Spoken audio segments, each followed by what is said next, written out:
പ്രവർത്തകൻ, അദ്ദേഹം കൂടി നമുക്കൊപ്പം ചേരുന്നുണ്ട്.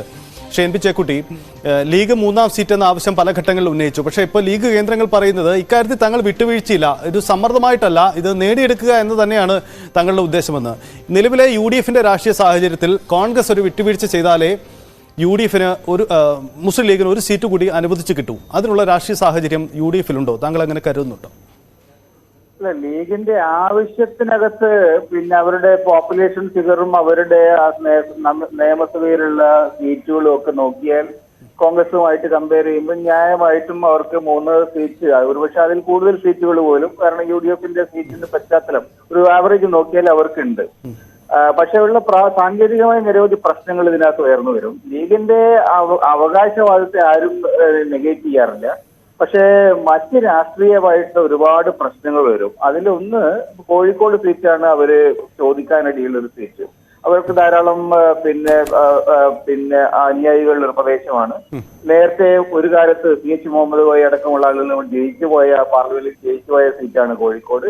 അതുകൊണ്ട് കോഴിക്കോട് ആണ് ഒരു സാധ്യത. പിന്നെ ഒന്ന് വടകരയാണ്. അപ്പൊ ഈ വടകര അങ്ങനെയുള്ള കണ്ണൂർ, ഈ മലബാർ പ്രദേശത്തുള്ള സീറ്റുകളൊക്കെ തന്നെ അവിടെ ഇപ്പോഴുള്ള ആളുകളെ മാറ്റിക്കൊണ്ട് കോൺഗ്രസിന് ഒരു സീറ്റ് ലീഗിന് കൊടുക്കുക എന്നുള്ളത് UDF-നകത്തും കോൺഗ്രസിനും വലിയ പ്രശ്നങ്ങൾ ഉണ്ടാക്കും.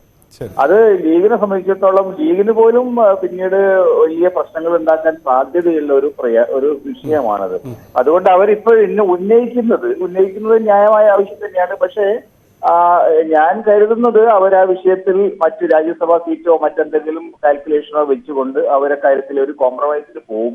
കാരണം കോൺഗ്രസിൽ ഏറ്റവും പ്രബലരായിട്ടുള്ള ആളുകൾ, MK രാഘവനായാലും ശരി, മുരളീധരനായാലും ശരി, സുധാകരനായാലും ശരി, അങ്ങനെയുള്ള ആളുകളൊക്കെ തന്നെ വളരെ പ്രബലരായിട്ടുള്ള ആളുകളാണ്. അവരെ മാറ്റിക്കൊണ്ടൊരു സീറ്റ് ലീഗ് വാങ്ങുക എന്ന് പറയുമ്പോൾ അത് മുന്നണിക്ക് അകത്തുണ്ടാക്കാൻ പോകുന്ന പ്രശ്നങ്ങൾ ചെറുതല്ല. അപ്പൊ അതുകൊണ്ടൊക്കെ തന്നെ അവരെ കാര്യത്തിൽ കോംപ്രമൈസ് ചെയ്യും എന്നാണ് ഞാൻ കരുതുന്നത് യഥാർത്ഥത്തിൽ. യെസ്, നന്ദി NP ചേക്കുട്ടി. ശ്രീ KPR റഹ്മത്തുള്ള നമുക്കിപ്പം ചേരുന്നുണ്ട്. ശ്രീ റഹ്മത്തുള്ള, ഈ ലീഗിന്റെ രാഷ്ട്രീയം പരിശോധിക്കുമ്പോൾ ലീഗ് പല കാലത്തും UDF-ൽ പലതരത്തിലുള്ള സമ്മർദ്ദങ്ങൾ ചെലുത്തിയിട്ടുണ്ട്. പക്ഷേ അതെല്ലാം അർത്ഥത്തിൽ ഗുണം ചെയ്തിട്ടില്ല. 5-ാം മന്ത്രി പോലെയുള്ള കാലഘട്ടം നമുക്ക് മുന്നിലുണ്ട്. എന്നിരുന്നാൽ കൂടിയും ഇപ്പോൾ ഈ 3-ാം സീറ്റ് എന്ന ആവശ്യം ഉന്നയിക്കുമ്പോൾ കോൺഗ്രസിന് കഴിഞ്ഞ തെരഞ്ഞെടുപ്പിനെ അപേക്ഷിച്ച് ബാക്കിയെല്ലാം സിറ്റിംഗ് സീറ്റാണ്. ആ സിറ്റിംഗ് സീറ്റിൽ വിട്ടുവീഴ്ച ചെയ്താൽ മാത്രമേ 3-ാം സീറ്റ് എന്ന ലീഗ് സമ്മർദ്ദത്തിന് വഴങ്ങിയുള്ളൂ. പക്ഷേ നമുക്കറിയാം UDF-ന്റെ രാഷ്ട്രീയ സ്വഭാവത്തിൽ ലീഗ് അങ്ങേയറ്റം നിർണായകമായ ഘടകമാണ്. ലീഗിനെ പിണക്കി ഒരു രാഷ്ട്രീയ നീക്കത്തിനും കോൺഗ്രസ് തയ്യാറാവുകയില്ല താനും. പക്ഷേ ഇപ്പോഴത്തെ ഈ രാഷ്ട്രീയ സാഹചര്യത്തിൽ ലീഗ് സമ്മർദ്ദത്തിന് കോൺഗ്രസ് വഴങ്ങുമോ? അങ്ങനെ കരുതാനാകുമോ?